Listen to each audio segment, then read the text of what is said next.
Hello. Hello and welcome to this last video of modules in JavaScript. If you have not watched previous few videos, I think two videos are there on modules of JavaScript, then I will suggest that you go and watch those. Otherwise, it will be somewhat difficult to understand. And this is basically what we are going to do is pretty simple stuff. It will be a very short video compared to last two we have. So the majority is was discussed in last two videos, and we will finish this in this video. So as you remember our module 2, so if you don't remember, this was our module 2. We had exported circle, degree to radians, pi, and x. Now we are importing default as y. So you can rename the default, not rename, it is not rename. You can give a new name to whatever you are importing. For example, pi has been given a new name of phi and default is given a name of y. Okay. So now instead of pi, as you can remember from our module C, it was pi. Now we are calling it phi. It was X, new class X. So now it is capital Y. So this way you can give whatever name you want to your variables as such. Okay. So that was the part. The second thing is that this we had already seen. We don't need this. So now what we are going to look at is the re-export. Whatever value you import, you can export as well. So for example, we have a class C. We can export it as D. Phi, this is not a re-export, but this is a re-export. Phi was actually pi, and now we can export it as pi. Okay. As well as we can export anything from any module again. We can say export star from module 2.js. So whatever we have in module 2, circle, degrees to radians, pi, and x will be re-exported here. Okay. Then what we can do is while uh, re-exporting, we can give a new name as well. std_dev can be given a name of default. So any module which imports this module will receive std_dev. You can give mean as average. Okay. Now this will be a default export, but for example, mean can become average. So that also you can export. Now at times you need dynamic module, dynamic imports. Okay. So for example, suppose we don't have this, dynamic import can be done like this. Okay. So you can import /module1.get, then stats. So whatever we importing, we are importing this module1.js as stats. And then we can calculate, we can invoke mean. So if you control click this mean, it will actually go to mean of module 1. Okay. So this is dynamic importing. Now the other version of dynamic importing is the await one, but we will hold on to that till we deal with asynchronous JavaScript.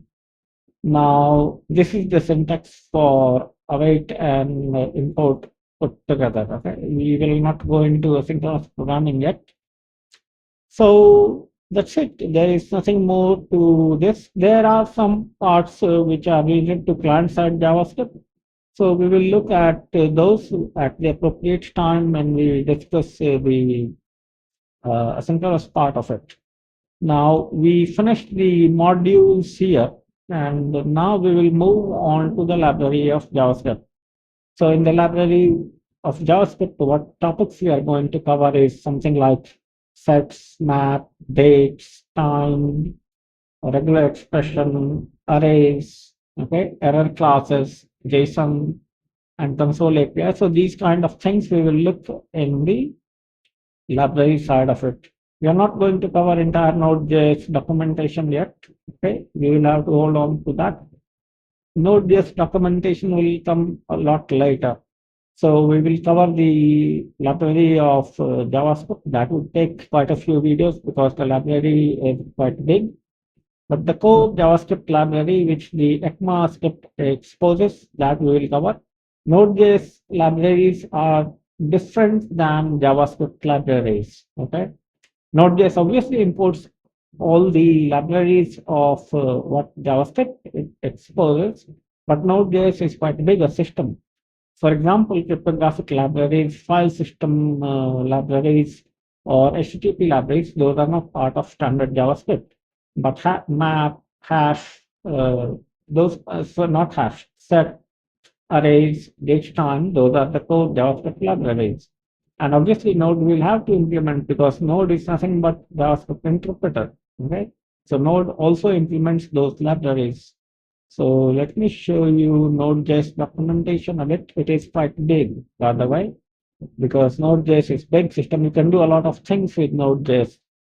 So, for example, this console API is JavaScript API. Okay, this is for JavaScript API.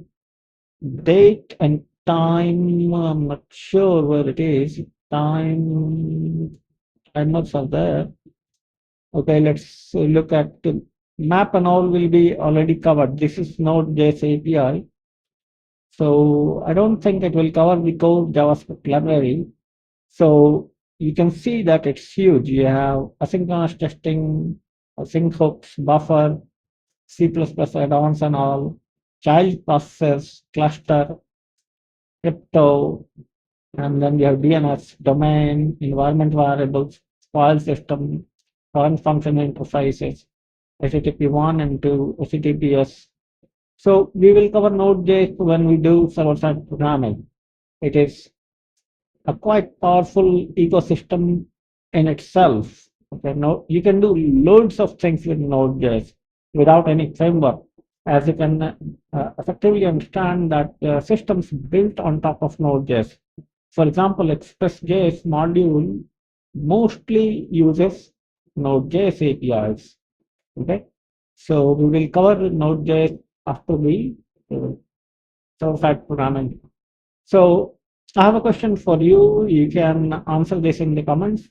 Would you like to cover the client-side JavaScript first, or would you like to cover the server-side Node.js JavaScript first? In my opinion, we should cover Node.js client-side first, not Node.js client-side first. And particularly, I think I will go this way. After covering the JavaScript, I will teach you jQuery a bit, and there is client-side JavaScript, followed by the Node.js. Okay, we will cover the entire documentation, and then we will go and cover something like so on front-end side, this jQuery will cover, and then we can do Express.js, which will cover the server side, and then we can do some easy framework. So there's quite a few there. So we can start easy frameworks like HTMX, and then we can cover something like Astro.js. So these are not very popular, but they are quite useful. And then we can go into Svelte.js, and finally we can do React.js. Okay, so that is the idea what I have in mind for the upcoming tutorials. Okay, let's see how it unfolds. The biggest problem in this entire list is Node.js. Okay, because it is massive. It is really like, if you know, I'm going through the documentation of Python, a standard library, that's what big. So similarly, Node.js will be a big one. But the best.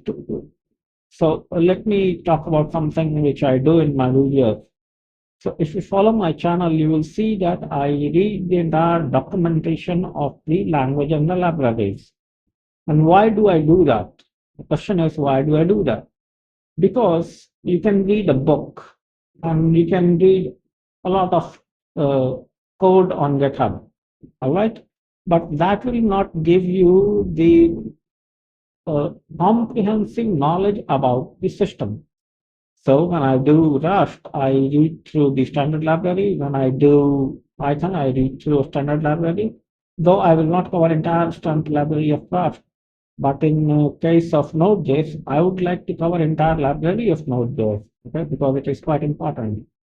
So that is the idea which I have for what we have to cover, and we'll see. So starting from next video, we will start with the standard library of JavaScript.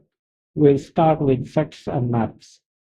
So with this, I will end this video here, and I hope that you have learned something. Although the video was quite short, there was not much remaining in the modules.